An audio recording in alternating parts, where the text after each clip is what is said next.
கதிர்காமத்தை பொறுத்தவரையிலே முருகப்பெருமானும், அதுபோல தென்னிலங்கையிலே இருக்கும் தெய்வங்களை பொறுத்தவரையிலே விஷ்ணு பகவானும் சிங்கள மக்களால் போற்றி வழிபடப்பட்டு வரும் ஒரு தெய்வமாக காணப்படும். அங்கே இயல்பாக மக்கள் நடமாட்டம் என்பது இல்லாமல் இருக்கு. ஆனால் இந்த குறித்த காலப்பகுதியிலே இந்த பாதை திறக்கப்படுகிற போது பயணப்படுகிற இந்த பாதசாரிகளுக்கான யாத்ரிகர்களுக்கான இந்த ஒழுக்குகளை எல்லாம் யார் மேற்கொள்ளுகிறார்கள்? கதிர்காமத்தை போலவே ஒரு ஆதி கதிர்காமம் ஒன்று காட்டுக்குள்ளே இருக்கிறது. அதை கபிலித்தை முருகன் கோயில் என்று அழைப்பார்கள். தேவநம்பிதீச மன்னன் அதாவது இங்கே பௌத்தத்தை ஏற்றுக்கொள்ளுகிற போது இங்கே ஆதியிலே இருந்த தேவநம்பிதீசனுடைய தகப்பனுடைய பேர் மூத்த சிவன் என்பதும் நாங்கள் அறியாத விடயமல்ல. பண்டைய காலத்திலே சித்தர்களாலும் முனிவர்களாலும் யாழ்ப்பாணத்தில் இருக்கக்கூடிய செல்வச்சந்நிதி, அதாவது சம்புத்துறை வழியாக வந்த சித்தர்கள் முனிவர்களும் அங்கே நீர் வழங்குவதற்கு ஏற்பாடுகள் செய்யப்பட்டிருந்த போது இராணுவத்தினர் தடுத்ததாக சில செய்திகள் வெளிவந்திருந்தன. ஆனால் அதனுடைய உண்மைத்தன்மை என்பது அந்த களத்தில் இருந்தவர்களுக்கு தான் தெரியும். ஆகவேதான் இந்த வினாவை நான் தொடுத்திருந்தேன். வில்லாள மன்னனை வெற்றி கொண்ட பின்பு இந்த கதிர்காம திருத்தலத்திற்கு மானியங்கள் வழங்கியதாகவும் இந்த கோயிலை புனர்நிர்மாணம் செய்ததாகவும் கந்த உப்பாத போன்ற நூல்களிலே குறிப்பிடப்பட்டிருக்கிறது.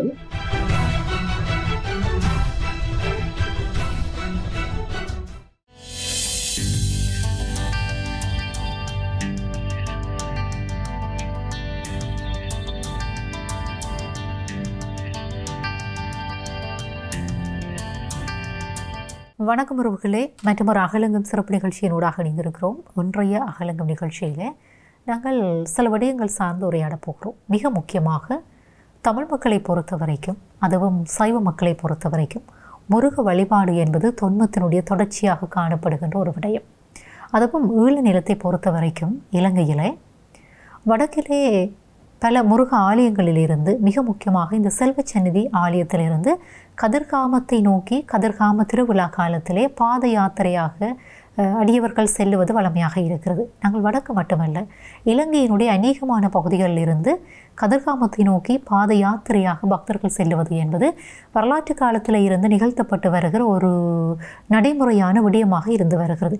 இந்த பின்னணியிலே நாங்கள் கிழக்கிழங்கையை பார்த்தோமாக இருந்தால், கிழக்கிழங்கையிலே உகத்தை முருகன் ஆலயத்திலிருந்து அங்கே அடியவர்கள் கதிர்காமத்தை நோக்கி செல்வது வழமை. நாட்டினுடைய அநேகமான இந்த யாத்ரீகர்களில் அநேகமானவர்கள் இந்த கிழக்கு மாகாணத்தில் இருந்து அந்த காட்டுப்பாதை வழியாக கதிர்காமத்தை நோக்கி பயணப்படுவது வழமையாக இருக்கிறது. இம்முறையும் இந்த பயணம் நிகழ்ந்திருக்கிறது. இப்படி இருக்க இந்த காட்டுப்பாதையினுடைய இந்த முக்கியத்துவம் கதிர்காமத்துக்கும் அதுவும் எங்களுக்கும் இடையில இருக்கக்கூடிய இந்த வரலாற்றினுடைய தொன்மை என்னவாக இருக்கிறது?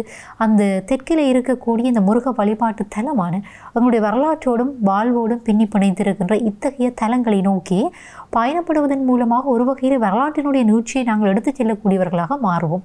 எங்களுடைய அடையாளங்கள், எங்களுடைய கலாச்சாரங்கள், நாங்கள் அந்த அடையாளங்களை விட்டு மெல்ல மெல்ல புறம் தள்ளி செல்லுகிற போது எங்களிடையே இருக்கக்கூடிய சில வரலாற்று சார்ந்த விடயங்கள் எங்களிடத்தில் இருந்து மெல்ல மெல்ல எங்களுக்கே தெரியாமல் நழுவி போவதற்கான வாய்ப்புகள் மிக அதிகமாக காணப்படுகின்றன. இந்த பின்னணியில் தான் இன்றைக்கு நாங்கள் இந்த பாத யாத்திரை, அது மட்டுமன்றி கதிர்காம வழிபாடு, கதிர்காம ஆலயத்திற்கும் எங்களுக்கும் இடையிலே இருக்கக்கூடிய அந்த தொன்மங்கள் தொடர்பாக உரையாட போகிறோம். அழைத்து வந்திருக்கிறோம் வரலாற்று ஆய்வாளர் கலாநிதி NKS திருச்செல்வம் அவர்கள். அவரை வரவேற்கலாம் இணைய வழியினூடாக. வணக்கம். வணக்கம். உங்களை நாங்கள் அன்போடு வரவேற்றுக்கொண்டு, நான் ஆரம்பத்தில் ஒரு விடயம் குறிப்பிட்டிருந்தேன். இந்த கதிர்காமத்திற்கும் தமிழ் மக்களுக்கும் இடையிலே அல்லது கதிர்காமத்திற்கும் சைவ மக்களுக்கும் இடையிலே இருக்கக்கூடிய அந்த தொன்மை என்பது அது வரலாற்றினுடைய நீட்சியாக தொடர்ந்து வருகின்ற ஒரு விடயம். இன்றைக்கு வடக்கு, கிழக்கு, மேற்கு அல்லது தெற்கு என்றெல்லாம் நாங்கள் பிரிந்திருக்கிறோம். ஆனால் நாங்கள் வடக்கினுடைய முனையிலே இருந்து தெற்கினுடைய முனையை இணைக்கின்ற ஒரு மிக முக்கியமான பாலமாக கூட இது இருந்திருக்கிறது. இப்படியான ஒரு பின்னணியிலே இந்த காட்டு வழி பாதையூடான கதிர்காம பாத யாத்திரை என்பது அதிகமாக பேசப்படுகின்ற, அதே நேரத்தில் வரலாற்றினுடைய பின்னணியிலே பார்க்கப்பட வேண்டிய ஒரு விடயமாக இருக்கிறது. இந்த கதிர்காமத்திற்கும் எங்களுக்கும் இடையிலே இருக்கக்கூடிய அந்த தொன்மத்தினுடைய அந்த முக்கியத்துவம் என்ன?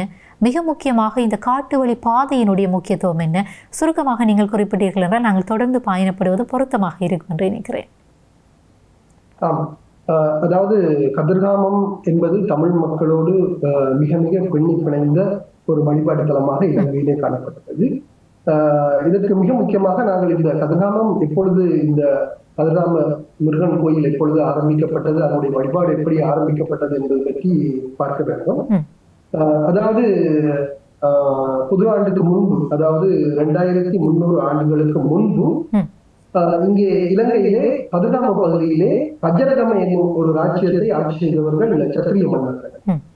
இந்த மன்னர்கள் பற்றி மகாவம்சத்திலே குறிப்பிடப்பட்டிருக்கிறது.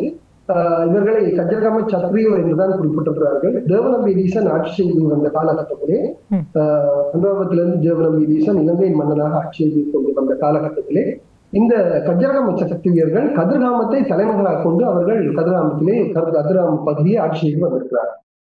இவர்கள் யார் என்று பார்க்கும் பொழுது இவர்கள் காலத்திலே இவர்களால் பொறிக்கப்பட்ட கல்வெட்டுகள் பல இருக்கின்றன. பிராமி கல்வெட்டுகள், 2300 ஆண்டுகளுக்கு முற்பட்ட பிராமி கல்வெட்டுகள். இந்த கல்வெட்டுகளை வைத்து பார்க்கும் பொழுது இவர்கள் பாண்டிய வம்சத்தை சேர்ந்த சிற்றரசர்கள் என்று தெரிகிறது. காரணம் என்னவென்றால் இவர்கள் ஆட்சிய பகுதி இந்த கதிர்காம முருகன் கோயில் அமைந்திருக்கும் இந்த காட்டுப்பகுதியிலே தான் அவருடைய முக்கியமான அவருடைய நிலைகள் இருந்திருக்கின்றன. அவர்கள் ஆட்சி செய்த பிரதேசங்கள் இருந்திருக்கின்றன. அந்த வகையிலே பார்க்கும் பொழுது கதிர்காமம் அமைந்திருக்கும் இந்த யாழ காட்டின் மத்தியிலே கொட்டதாமுகில என்ற ஒரு மலை இருக்கிறது. இந்த மலையிலே மொத்தமாக 15 கல்வெட்டுகள் இருக்கின்றன, பிராமி கல்வெட்டுகள். இந்த கல்வெட்டுகளிலே மீன் சின்னமும் சுவாஸ்திகா சின்னமும் பொறிக்கப்பட்டிருக்கிறது. அதுபோல சற்று தூரத்திலே இருக்கும் போவத்தகலை என்னும் மலையிலேயும் இந்த மீன் சின்னமும் சுவாஸ்திகா சின்னமும் பொறிக்கப்பட்டிருக்கிறது. அதுபோல சற்று வடக்கிலே உகனை பகுதியிலே கூட இப்படி ஒரு கல்வெட்டு இருக்கிறது. அதற்கும் சற்று வடக்கிலே மாதுரையா பகுதியிலே ஒரு கல்வெட்டு இந்த மீன் சின்னத்தோடு இருக்கிறது. எனவே இவற்றையெல்லாம் வைத்து பார்க்கும் பொழுது இந்த கதிர்காம சத்திரிய மன்னர்கள் இந்த பகுதியிலே கதிர்காமத்தை தலைநகராக கொண்டு ஆட்சி செய்த காலப்பகுதியிலே இவர்களால் முருக வழிபாடு முதலாக தோற்றம் பெற்றிருக்க வேண்டும் என்பது வரலாற்று ஆசையிலேயே இருக்கிறது. அது மட்டுமல்லாமல் இன்னும் சொல்ல போனால் அதாவது மட்டக்களப்பு மானியத்தை பொறுத்தவரையிலே அங்கு காணப்படும் குறிப்புகளிலே அதை ஆராய்ந்தவர்கள் சொல்லியிருக்கிறார்கள். ராவணனுடைய அண்ணனாக இருக்கக்கூடிய குபேரன் முருக வழிபாட்டிலே ஈடுபாடு கொண்டவன். எனவே குபேரன் காலத்திலே கூட இந்த கதிர்காம பகுதியிலே வழிபாடு நடைபெற்றிருக்க வேண்டும். இவற்றையெல்லாம் வைத்துவிட்டு நாங்கள் இன்னொரு விஷயத்தை எடுத்துக்கொண்டால் தட்சிண கைலாய புராணம். இந்த புராணத்திலே இங்கே கதிரமலையிலே இருந்த ஜோதிஷ்காமகிரி என்று சொல்லப்படுகின்ற அந்த மலையிலே சிவன் வீற்றிருந்தது. அதுபோல முருகப்பெருமான் அங்கு பாடி வீடு அமைத்து சூரனை வதம் செய்தது. இப்படிப்பட்ட பல விவரங்கள் அங்க தட்சிண கைலா புராணத்திலே கொட்டப்பட்டிருக்கின்றன. எனவே இப்படிப்பட்ட ஆரம்பகால விஷயங்கள். இதன் பின்புதான் இந்த கதிர்காமம் திருத்தலம் என்பது இந்த பகுதியிலே இருந்த சிற்றரசனாக இருந்த துட்டகை குரு இந்த கோயிலுக்கு சென்று முருகப்பெருமானை வழிபட்டு தன்னுடைய கனவிலே தோன்றியதற்கு முருகப்பெருமானை வழிபட்டு தான் வெற்றி பெற வேண்டும் என்று ஒரு நேர்த்தி கடன் வைத்துவிட்டு அதன் பின்பு இல்லாள மன்னனை வெற்றி கொண்ட பின்பு இந்த கதிர்காம திருத்தலத்துக்கு மானியங்கள் வழங்கியதாகவும் இந்த கோயிலை புனர்நிர்மாணம் செய்ததாகவும் கந்த உப்பாத்த போன்ற நூல்களிலே குறிப்பிடப்பட்டிருக்கிறது. எனவே இதான் மிகவும் ஆரம்ப காலம் என்று கதிர்காமத்தை பொறுத்தவரையிலே சொல்லக்கூடியதாக இருக்கிறது. இந்த மிக முக்கியமான இந்த ஆரம்ப கால கட்டத்திலே முருகன் பற்றிய ஒரு கதையும் இருக்கிறது. அது முருகப்பெருமான் வீரபாகு தேவரோடு இந்தியாவில் தென்னிந்தியாவிலிருந்து வந்து உகந்தை கரையிலே இறங்கி அங்கிருந்து இந்த காட்டு பாதை வழியாக நடந்து சென்று கதிர்காமத்திலே பாடி வீடு அமைத்து அங்கே சூரனை வதம் செய்ததாகவும் குறிப்புகள் கூறுகின்றன. எனவே இந்த பாரம்பரியம், இந்த வழிபாட்டு பாரம்பரியம், இந்த வரலாற்று பாரம்பரியம் இவைகளோடு தான் இந்த காட்டு பாதையூடாக நடக்கும் கதிர்காம பாத யாத்திரையும் பின்னி பிணைந்து காணப்படுகிறது. அப்படி பார்க்கும் பொழுது இந்த முருகப்பெருமான் நடந்து சென்ற அந்த பாதையிலூடாக பிற்காலத்திலே வந்த முனிவர்கள், அதாவது அகஸ்திய முனிவர் முதல் அதுபோல போகர் போன்றவர்கள், அருணகிரிநாதர் போன்றவர்கள், அதுபோல இன்னும் பாபாஜி போன்றவர்கள், இன்னும் பல காஷ்யப்ப முனிவர், தன்வந்திரி முனிவர், இப்படி பல முனிவர்கள் இந்த பாதையூடாக இந்த காட்டுப்பாதையூடாக நடந்து சென்று முருகனை தரிசித்திருக்கிறார்கள். யோகர் சுவாமிகள் வரை இந்த சித்தர்களும் முனிவர்களும் யோகிகளும் ஞானிகளும் இந்த பாதையூடாக சென்று அவர்கள் முருகப்பெருமானை தரிசித்ததாக வரலாற்று குறிப்புகள் கூறுகின்றன. எனவே இப்படிப்பட்ட இந்த புனிதமிக்க இந்த பாத யாத்திரையானது, இந்த யாத்திரை என்பது பண்டைய காலத்திலே சித்தர்களாலும் முனிவர்களாலும் யாழ்ப்பாணத்திலே இருக்கக்கூடிய செல்வச்சந்நிதி, அதாவது சம்புத்துறை வழியாக வந்த சித்தர்கள் முனிவர்களும் யாழ்ப்பாணத்திலே செல்வச்சந்நிதியிலிருந்து கால்நடையாக இங்கு வந்து கதிர்காம முருகனை தரிசித்திருக்கிறார்கள். இதை அடியொற்றிதான் இப்பொழுதும் கூட இந்த பாத யாத்திரைகள் முருகனுடைய பாதம் பட்ட அந்த புனித மதத்திலே, அந்த காட்டுப்பாதையிலே, அதுபோல சித்தர்கள் முனிவர்களினுடைய பாதம் பட்ட அந்த காட்டுப்பாதையிலே அவர்கள் வாசம் செய்யும் அல்லது அவர்கள் நிதர்சனமாக உலகம் இந்த காட்டுக்குள்ளே நடந்து சென்று முருகப்பெருமானை வருட வருடம் தரிசித்து வருகிறார்கள். எனவே இப்படிப்பட்ட இந்த பாத யாத்திரை என்பது மிக மிக புனிதமான ஒரு பாத யாத்திரை என்றுதான் சொல்ல வேண்டும். இலங்கைக்கே இருக்கக்கூடிய ஒரே ஒரு பாத யாத்திரை. அது மட்டுமல்லாது இந்த பாத யாத்திரை எவ்வளவு புனிதமானதோ, எவ்வளவு சிறப்பானதோ, எவ்வளவு முக்கியத்துவம் வாய்ந்ததோ, அது போல இந்த பாத யாத்திரை நிகழும் காட்டு பாதை மிக மிக முக்கியமானதாக கருதப்படுகிறது. அது எப்படி அதாவது எந்தெந்த வழிகளூடாக அந்த காட்டு பாதையூடாக பயணப்பட வேண்டும், என்னென்ன பிரதேசங்களை கடக்க வேண்டும், எப்படி அதனுடைய முக்கியத்துவம்? அதாவது நாங்கள் சொல்ல போனால் செல்வச்சானியிலிருந்து வரும் பொழுது அந்த கரையோர பாதை அது எல்லோருக்குமே தெரியும். ஆனால் காட்டுப்பாதை என்பது தொடங்குகிறது பாணமையிலிருந்து. அதாவது பாணமை தான் கிழக்கு கரையோர பாதை முடிவடையும் இடம். அதன் பின்பு கற்பாதையே இல்லை. கற்பாதை முடிவடைறது பாணமணியில. பாணமையிலிருந்து கிழவல் பாதை தொடங்குகிறது. அதன் பின்பு வண்டி பாதை, இப்படி பாதைகள் மாறிக்கொண்டே செல்லும். எனவே இந்த பாணமையிலிருந்து தான் இந்த காட்டுப்பகுதி தொடங்குகிறது என்று கூட சொல்லலாம். இந்த பாணமை பகுதி, அதன் பின்பு குடும்பி மலை பகுதி, அதுபோல உகந்தை மலை பகுதி, அதன் பின்பு குமலை வனம், அதன் பின்பு மிகப்பெரிய யாழ வனம், அதன் பின்பு கட்டகாம வனம், இப்படி பல வனங்களை கடந்துதான் இந்த பாத யாத்திரை சென்று முருகப்பெருமானை பக்தர்கள் தரிசிக்கிறார்கள். எனவே இந்த காட்டுப்பாதை என்பது மிக மிக புனிதமான ஒரு காட்டுப்பாதை. எனவேதான் இதற்கு கந்தசுவாமி கடவுளின் புனித பூமி என்று இந்த காட்டை கூறுகிறார்கள். சிங்கள மொழியிலே கூட இதை கத்தரகம தெய்யங்கே அடவியே என்று சொல்லுவார்கள். அதாவது கதிர்காம கந்தனுடைய புனிதம் மிகுந்த, கதிர்காம கந்தனுடைய சக்தி நிறைந்த ஒரு காடாக இந்த காடு பார்க்கப்பட்டது. எனவேதான் இந்த காட்டு பாதையில நடந்து செல்லும் பொழுது நாங்களும் அந்த முருகனுடைய அருளை பெறுவதாக பக்தர்கள் நம்புகிறார்கள். அந்த நம்பிக்கை பண்டைய காலத்திலிருந்து, அதாவது அகஸ்திய முனிவர் நடத்த தொடங்கிய காலத்திலிருந்து இன்று வரை இந்த நம்பிக்கை இருந்து வருகிறது. எனவேதான் அதிகமாக, அதாவது யாழ்ப்பாணத்தை விட கிழக்கு மாகாணத்திலே அதிகமாக மட்டக்களப்பு மாவட்டம், அதுபோல அம்பாறை மாவட்டத்திலே இருக்கும் மக்கள் தான் கிட்டத்தட்ட 80% இந்த 2 மாவட்டங்களுக்கு தான் இந்த காட்டுப்பாதை பயன்படுத்தி நடந்து செல்கிறார்கள். இந்த காட்டுப்பாதையினுடைய இன்னும் ஒரு முக்கியமான விடயத்தை கூட சொல்லலாம். அதாவது உகந்தை மலையிலே முருகன் கோயில் இருக்கிறது. இந்த முருகன் கோயில் மிக மிக பழமை வாய்ந்த முருகன் கோயிலாக இருக்கிறது. இந்த கோயில் பற்றி அதாவது மட்டக்களப்பு மானியம் கூட குறிப்பிடுகிறது. ராவணனுக்கு தீபம் ஏற்றி வழிபடப்பட்ட ஒரு கோயில். அதுபோல இந்த கும்பகர்ணன் ஆறு என்று சொல்லப்படுகின்ற பண்டைய காலத்தில் இருந்த ஆறு தான் இப்பொழுது கும்புக்கன் ஆறு என்று கூட சொல்லப்படுகிறது. அதாவது இந்த மிகப்பெரிய இந்த காடு, இந்த காட்டு வனம், இந்த வனத்திலே சாதாரணமாக சுமார் 1000 சதுர கிலோமீட்டர் பரப்பளவிலே இருக்கும் இந்த வனம் என்பது மிக மிக முக்கியமான ஒரு வனமாக இருக்கிறது.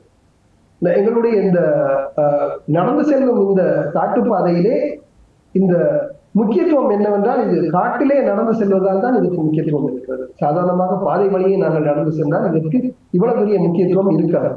எனவேதான் இப்படிப்பட்ட கந்தனுடைய புனித காடு என்று சொல்லப்படுகிற அந்த காட்டுக்குள்ளே சுமார் 5 நாட்கள் 6 நாட்கள் மொத்தமாக பாணமையிலிருந்து சுமார் 80 கிலோமீட்டர் தூரம் நடந்து மக்கள் சென்று அங்கே முருகனை வழிபடுகிறார். எனவே இந்த காட்டிலே, அதாவது மிக முக்கியமாக உகந்தை மலை முருகன் இருக்கிறார். உகந்தை மலை, அது எனவேதான் உகந்தை மலை முருகனை சென்று எல்லோரும் தரிசித்து விட்டு அங்கே இருந்து நடந்து சென்றால் அடுத்ததாக கதிராமம் முருகன். எனவே இந்த காட்டினுடைய ஒரு பகுதியிலே உகந்தை மலை முருகனும், அடுத்த பகுதியிலே கதிராம முருகனும் இருக்கிறார்கள். இடையிலே இந்த மிகப்பெரிய காடு இருக்கிறது. அதாவது உகந்தை மலையிலிருந்து நீங்கள் பயணத்தை ஆரம்பிக்கிற போது கதிர்காமத்தை சென்றடைவதற்கு எத்தனை நாட்கள் எடுக்கும்? 6 நாட்கள் 5 நாட்களுக்குள்ளே போறவர்களும் இருக்கிறார்கள். 4 நாட்களுமே மிக வேகமாக சென்று இந்த பயணத்தை முடிப்பவர்களும் இருக்கிறார்கள். சாதாரணமாக 5 நாட்கள் 6 நாட்களிலே செல்லலாம். இந்த தடவை 20ஆம் தேதி காட்டுப்பாதை திறக்கப்பட்டது. 20ஆம் தேதி திறக்கப்பட்டு 4ஆம் தேதி 15 நாட்கள் இந்த தடவை திறந்திருந்தார்கள். 4ஆம் தேதி இம்மாலை இந்த காட்டுப்பாதையை மூடிவிட்டார்கள்.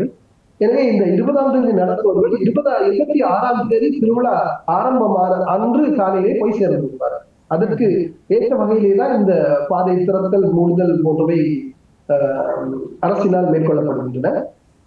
எனவே இந்த காட்டை பொறுத்தவரையிலே இந்த காடு மிகவும் புனிதமான காடு என்பதற்கு இன்னும் ஒரு மிக முக்கியமான விடயம் கூட இருக்கிறது.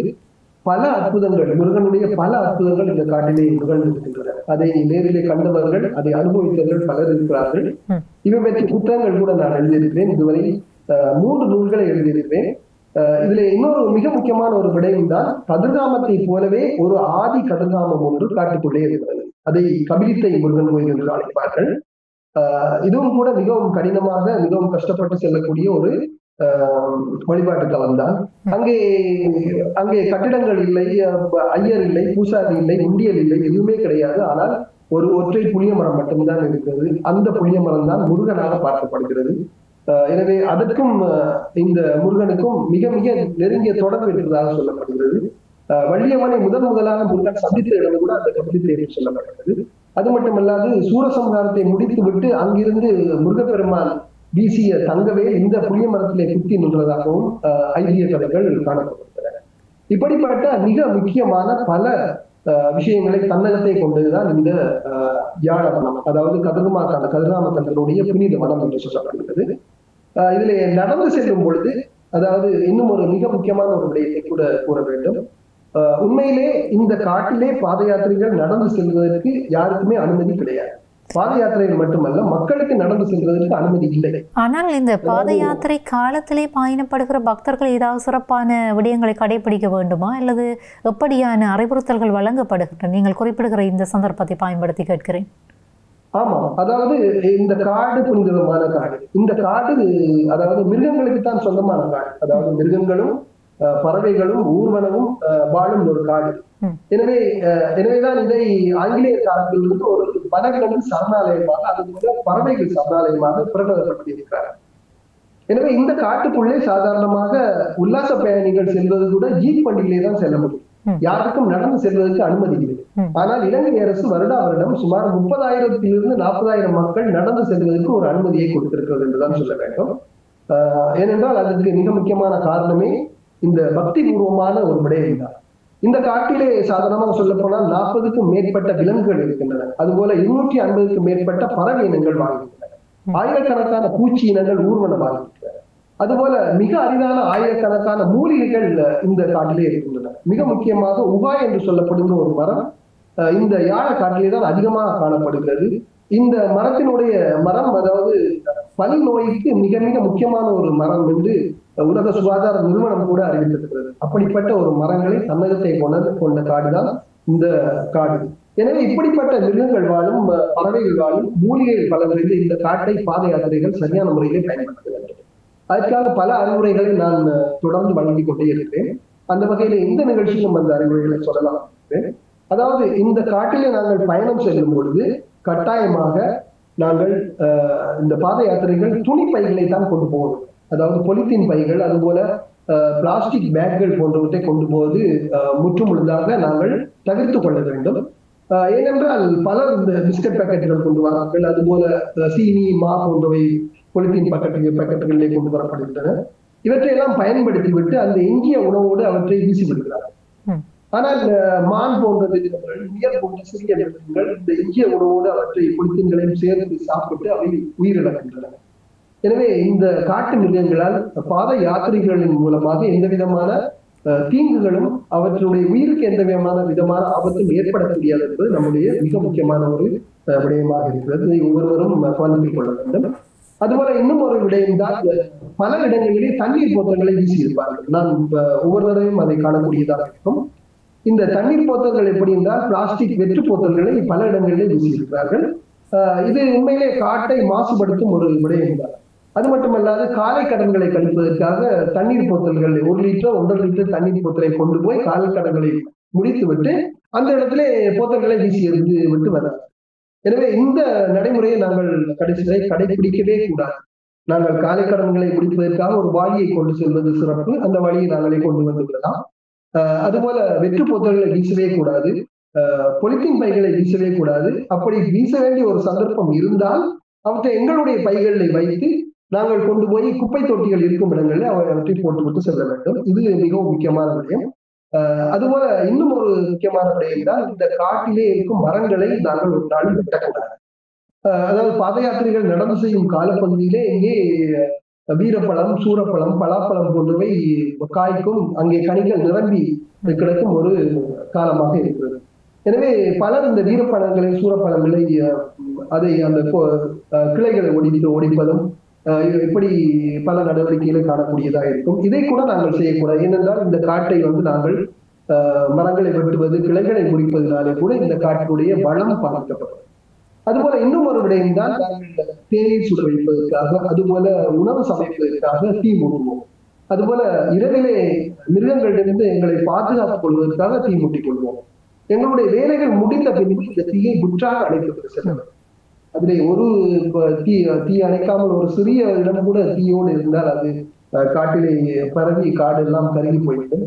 உண்மையிலே காடு இருந்தால் தான் எங்களுக்கு மழை கிடைக்கும். இந்த விடயங்கள் எல்லாமே உங்களுக்கு அறிவுறுத்தப்படுகிறதா?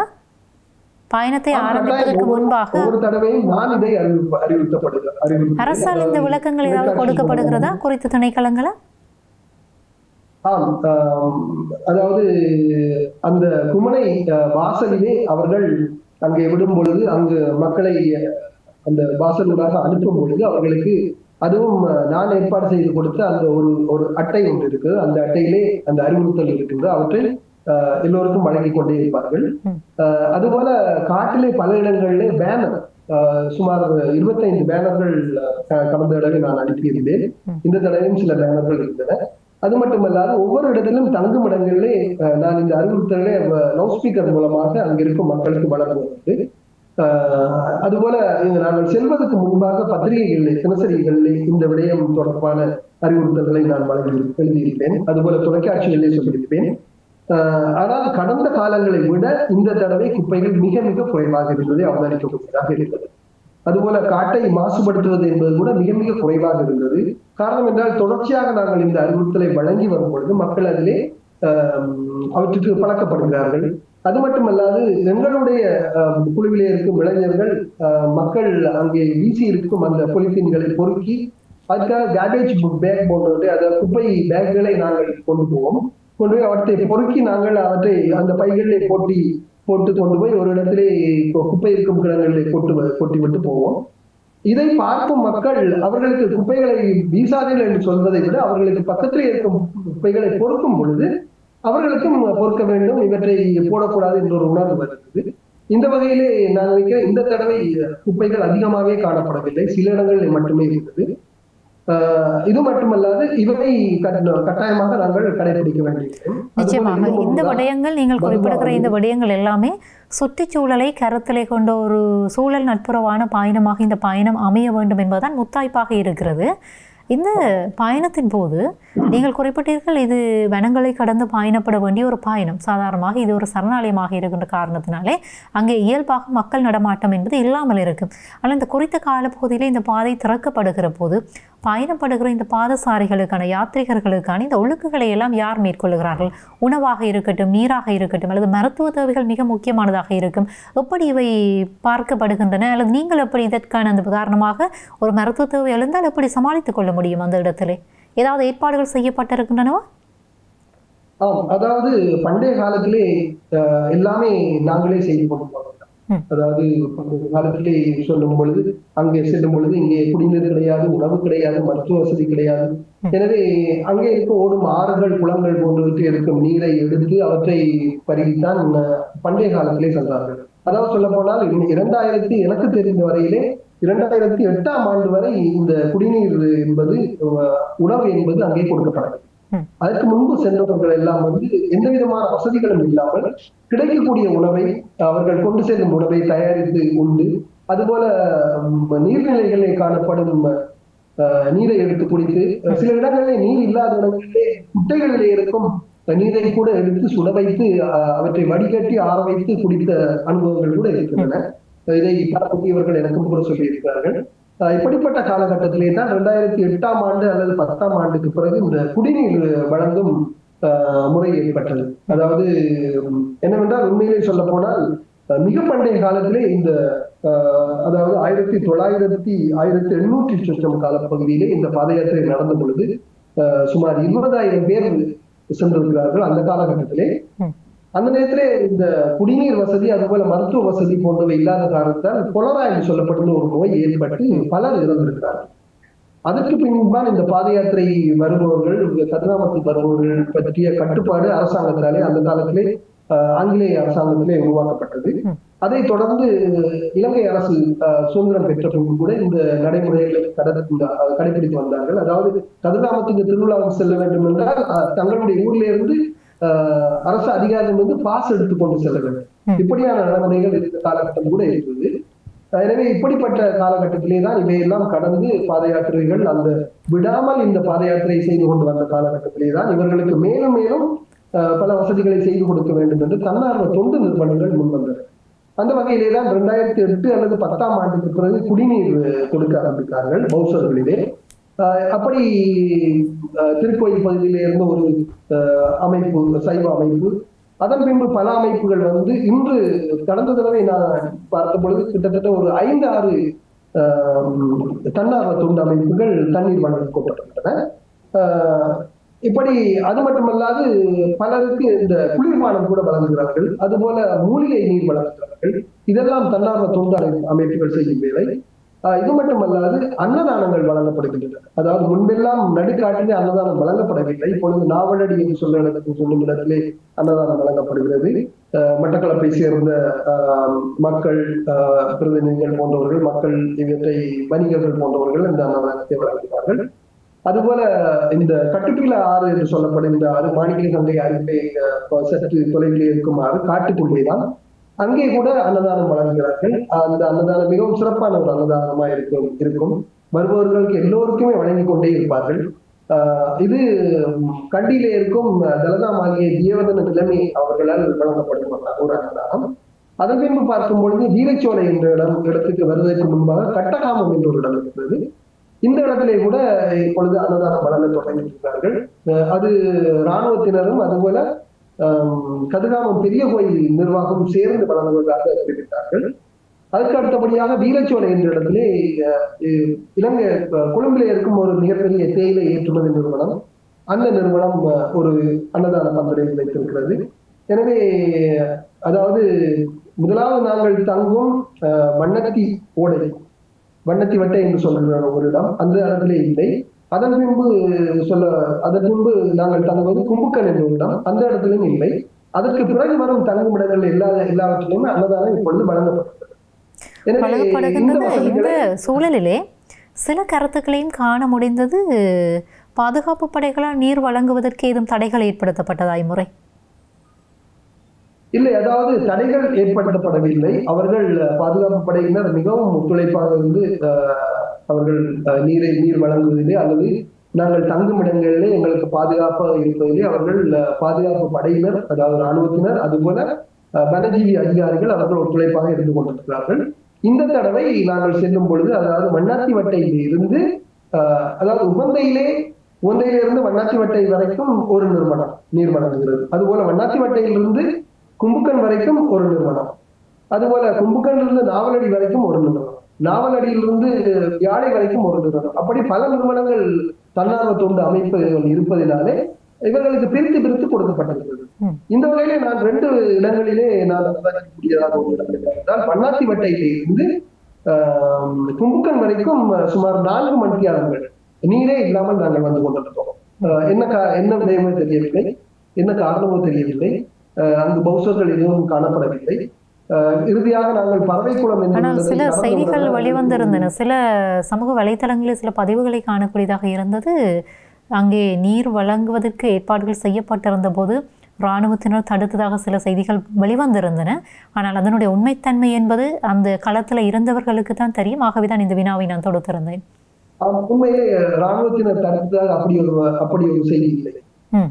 அது பிள்ளையாக சொல்லப்பட்ட செய்தி என்று நினைக்கிறேன். ஏனென்றால் அந்த இடத்துல நான் இருந்தபடியால் இதில் என்ன பிழை நடந்தது என்று தெரியவில்லை. ஒரே ஒரு பௌசர் மட்டும் வந்தது. அதை கூட அதிலே நீரை பிரித்து கொடுப்பதிலே இராணுவத்தினர் மும்முரமாக ஈடுபட்டு நீரை வருபவர்களுக்கு கொடுத்து கொண்டிருக்கிறார்கள். ஆனால் நீர் இல்லை, என்ன காரணம் என்று தெரியவில்லை. அதாவது குறிப்பிட்ட ஒரு அமைப்புக்கு அந்த இடம், அந்த பகுதி ஒப்படைக்கப்பட்டிருக்கிறது. ஆனால் அவர்கள் ஏன் நீரை அங்கே வழங்கவில்லை என்பது தெரியவில்லை. அதே சமயம் பார்க்கும் பொழுது இன்னும் ஒரு இடத்திலே நாவலடியிலிருந்து கட்டுப்பில ஆற்றடி வரையும் கூட நீர் இல்லை. எனவே அந்த இடத்திலே பணியாற்றிய அமைப்பு என்னவென்று தெரியவில்லை. அந்த அமைப்புகள் கூட இப்படிப்பட்ட இந்த அதாவது பிரித்து அவர்கள் வேலை செய்யும் பொழுது இன்னொன்று, அதாவது சாதாரணமாக கடந்த முறையும் இந்த முறையும் வந்த பாத யாத்திரைகள் மிக அதிகம். எனவே கடந்த முறை நாங்கள் சொல்லலாம் அவர்கள் திடீரென்று எதிர்பாராத விதமாக முதல் நாளிலே 10,000 பேர் வந்து விட்டார்கள். இந்த தடவை முதல் நாளிலே 12,000 பேர் வந்ததாக சொல்லப்படுகிறது. அதுபோல 2வது நாளிலே 8,000 பேர், 3வது நாளிலே 7,000 இப்படி ஒரு 3 நாட்களிலே 25,000 பேர் வந்ததாக சொல்லுகிறார்கள். எனவே இப்படி அதிகமான மக்கள் வருகிறார் என்பது அவர்களுக்கு தெரிந்திருக்கிறது. அப்படி செல்லுகிற அத்தனை மக்களும் தமிழ் மக்களும் அல்லது சிங்கள மக்களும் இணைந்து செல்லுகிறார்களா? கிட்டத்தட்ட ஒரு 95% தமிழ் மக்கள் தான். ஒரு 5% அல்லது 5-10% சிங்கள மக்களும் இருக்கிறார்கள். அதுபோல இந்த காட்டுப்பாதையை ஆய்வு செய்வதற்காக வருபவர்கள் இருக்கிறார்கள், ஆய்வாளர்கள் இருக்கிறார்கள். அவர்கள் எல்லோருமே சிங்கள மக்கள் தான். 95% தமிழர்கள் சொல்லலாம். இப்படி இருக்கிற போது இன்னும் ஒரு விடயம் பேசப்பட வேண்டிய விடயமாக மாறியிருக்கிறது. கதிர்காமம் என்பது தமிழர்களுடைய தொன்மையினுடைய தொடர்ச்சியாக இருக்கிறது. ஆனால் எங்களில் எத்தனை பேர் நாங்கள் கதிர்காமத்தை தேடி பயணப்படுகிறோம் என்பது ஒப்பீட்டளவிலே குறைவு. ஆனால் தெற்கிலே இருந்து அல்லது நாட்டினுடைய ஏனைய பாகங்களில் இருந்து நைனாதீவை நோக்கி வருகிற சிங்கள மக்களுடைய எண்ணிக்கையோடு நாங்கள் பார்க்கிற போது எங்களுடைய இந்த வீதம் என்பது குறைவாகத்தான் இருக்கிறது. இந்த பின்னணியில் கதிர்காமம் என்பது அது கத்தர்கம தெய்யோவாக சிங்கள மக்களுடைய ஒரு அடையாளமாக பார்க்கின்ற ஒரு நிலைமை இன்றைக்கு களத்திலே மாறிக்கொண்டு வருகிறது என்பது நாங்கள் மறுக்க முடியாத உண்மையாக இருக்கிறது.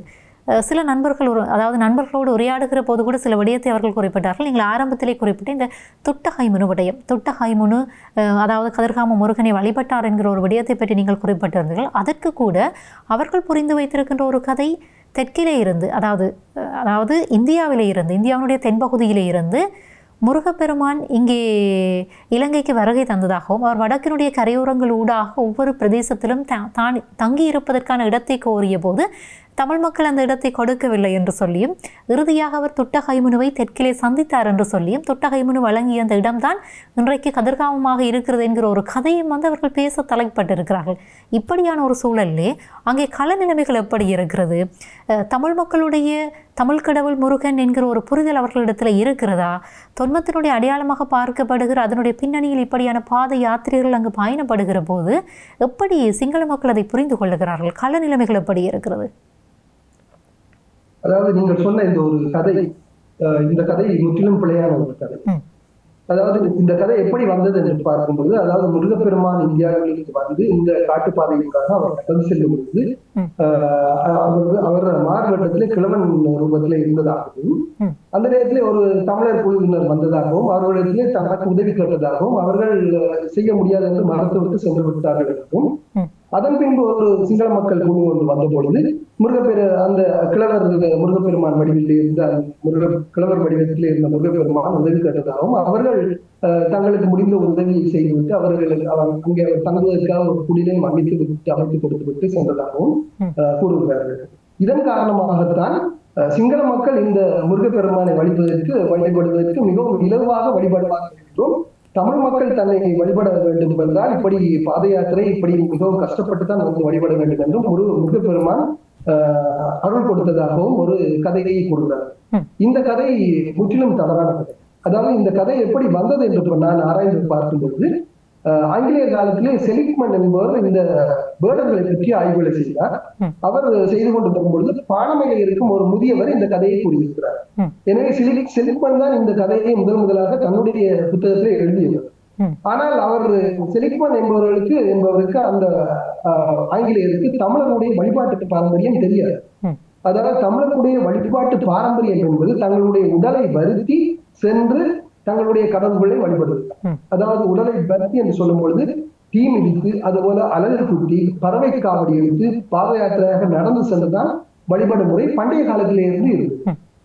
அப்படிப்பட்ட ஒரு வழிபாட்டு முறைதான் இங்கே கதிர்காமத்திலேயும் பாத யாத்திரையாக சென்று முருகனை வழிபடுகிறார்கள். எனவே சிங்கள மக்களுக்கு அப்படியான எந்த விதமான ஒரு ஐதீகம் இல்லை. அந்த வழிபாட்டு பாரம்பரியம் அவர்கள் பூஜா வட்டியை கொண்டு வந்து மிகவும் பயபக்தியோடு, எங்களை போலதான் மிகவும் பயபக்தியோடு அவர்கள் பூஜா வட்டியை கொண்டு வந்து அதை சமர்ப்பித்து அங்கே முருகப்பெருமானை வழிபட்டு செல்கிறார்கள். முருகப்பெருமானை மட்டுமல்லாது ஏனைய இந்து தெய்வங்களையும் அவர்கள் அப்படித்தான் வழிபட்டு செல்கிறார்கள். எனவே சிங்கள மக்களுக்கு அப்படிப்பட்ட ஒரு பாரம்பரியம் கிடையாது. ஆனால் அவர்களிடத்திலே அந்த புரிதல் இருக்கிறதா? அவர்களிடத்திலே அந்த புரிதல் இருக்கிறதா? அதாவது உடலை வருத்தி வழிபடும் அந்த முறை தமிழர்களுக்கு தான் இருக்கிறது. அதாவது இந்த முருகப்பெருமான் இப்படி ஒரு வரத்தை தமிழர்கள் உதவி செய்யவில்லை, அதனால் இப்படி வரத்தை கொடுத்து சென்றார் என்பது முற்றுமுழுதாக ஏற்கப்படக்கூடிய ஒரு விடயம் இல்லை. ஏனென்றால் இந்தியாவை எடுத்துக்கொண்டால் சபரிமலைக்கு பாத யாத்திரை செல்கிறார்கள், காட்டிலே பாத யாத்திரை செல்கிறார்கள், உடலை வருத்தி சென்று அங்கே ஐயப்பனை வழிபடுகிறார்கள். அதுபோல பழனியை எடுத்துக்கொண்டால் பழனிக்கு முருக பக்தர்கள் தமிழ்நாட்டின் பல இடங்களில் இருந்து பாத யாத்திரைகள் சென்று முருகனை வழிபடுகிறார்கள். அதுபோல அமர்நாத் போன்ற இடங்கள் வட இந்தியாவிலே கூட பாத யாத்திரையில் சென்று இந்துக்கள் வழிபடுகிறார்கள். எனவே இவர்களுக்கெல்லாம் இப்படி சாபம் கொடுக்கப்பட்டதா என்ற ஒரு கேள்வி வருகிறது. எனவே இந்துக்களுக்கே உரித்த அந்த வழிபாட்டு பாரம்பரியம் தான் கதிர்காமத்திலும் கடைபிடிக்கிறது.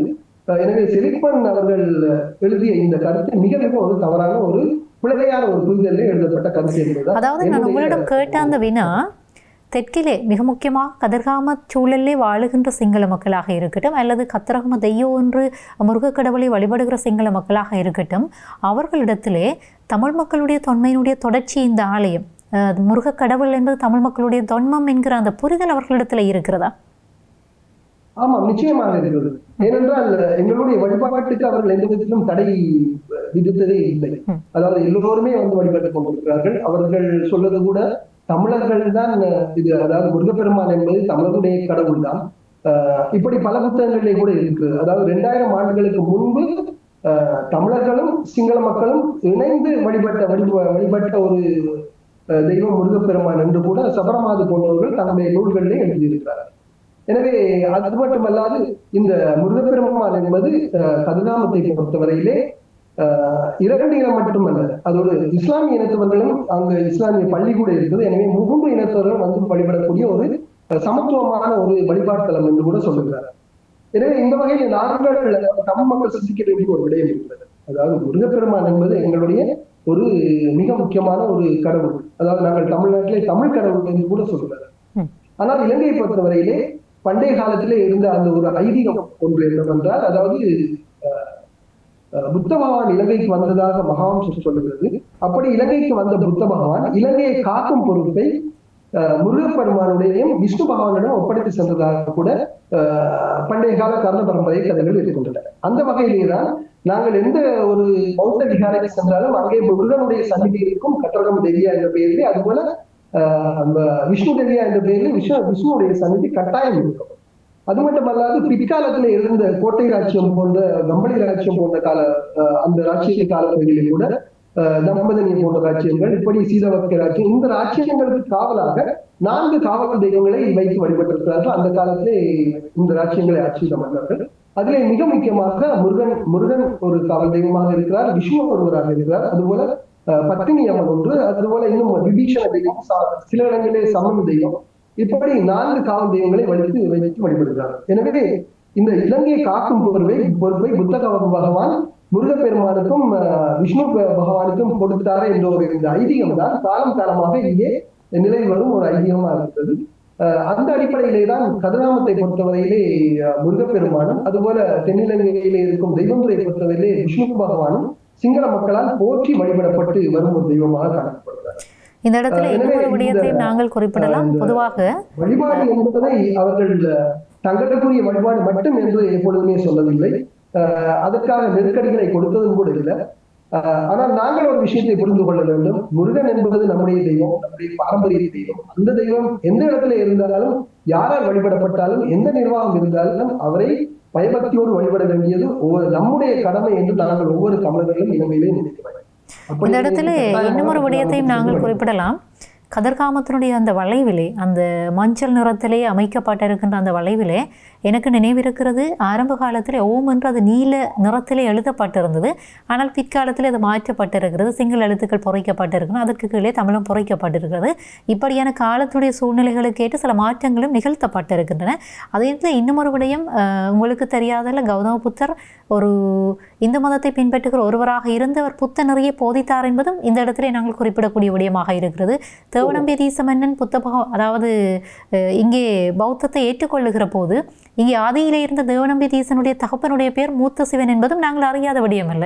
இந்த பின்னணியிலே இப்படியான தெய்வ வழிபாடுகள் சிங்கள மக்களிடத்தில் இருப்பது என்பதும் புதிதான விடயம் அல்ல.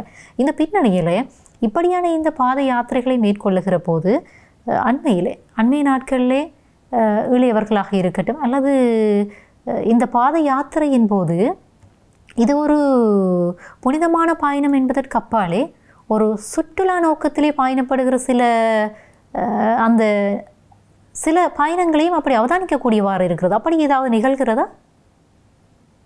நிச்சயமாக. அதாவது இந்த பாத யாத்திரையில் மக்கள் கூடும் பொழுது அதிகமாக வரும் பொழுது பண்டைய காலத்திலிருந்து அந்த புண்ணியத்துவம் கொஞ்சம் குறைகிறதா என்று கூட என்ன தோணும்.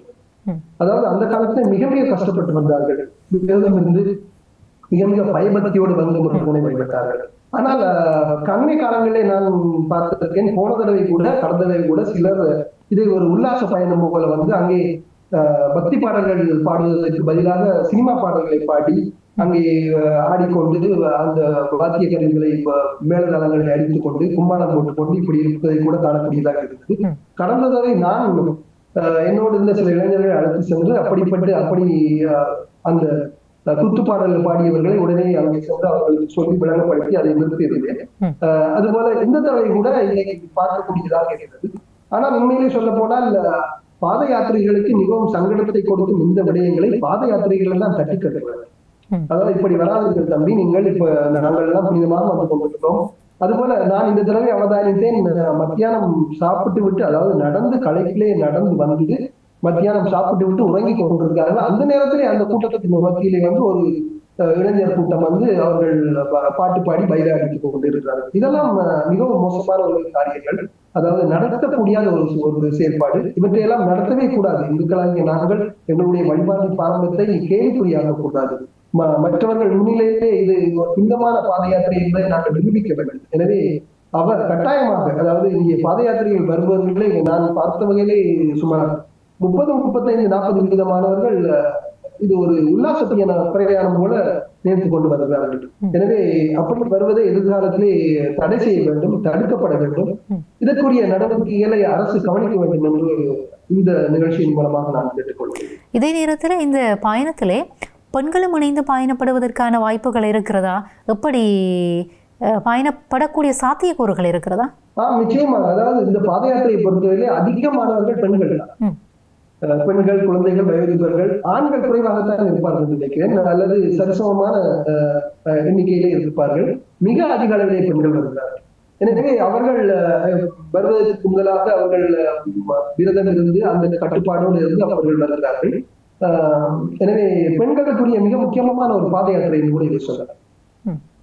நிச்சயமாக இன்றைக்கு நாங்கள் உரையாடி இருக்கக்கூடிய இந்த விடயங்கள் இந்த கதிர்காம, அதாவது தெற்கிலே இருக்கக்கூடிய கதிர்காமம் என்கின்ற தமிழ் மக்களுடைய வழிபாட்டுக்குரிய ஒரு தலமாக பார்க்கப்படுகிற இந்த தலத்தின் மீது நான் நினைக்கிறேன் இந்த நிகழ்ச்சியை பார்த்து கொண்டிருக்கிற எங்களுடைய உறவுகளுக்கு அங்கே பயணப்பட வேண்டும் என்கிற ஒரு விருப்பத்தை தூண்டுவதும் எங்களுடைய ஒரு நோக்கமாக இருக்கிறது. ஏனென்றால் எங்களுடைய விடயங்களை தேடி நாங்கள் பயணப்படுகிற போதும், அவற்றை நாங்கள் பகிர்ந்து கொள்ளுகிற போதும் தான், அந்த கதைகளை நாங்கள் பகிர்ந்து கொள்ளுகிற போதும் தான் அந்த வரலாறு சார்ந்திருக்கக்கூடிய விடயங்கள், எங்களுடைய அடையாளங்கள் சார்ந்திருக்கக்கூடிய விடயங்களை அடுத்தடுத்த சந்ததிகளுக்கும் எடுத்து செல்லலாம் என்கிற அந்த நம்பிக்கை இருக்கிறது.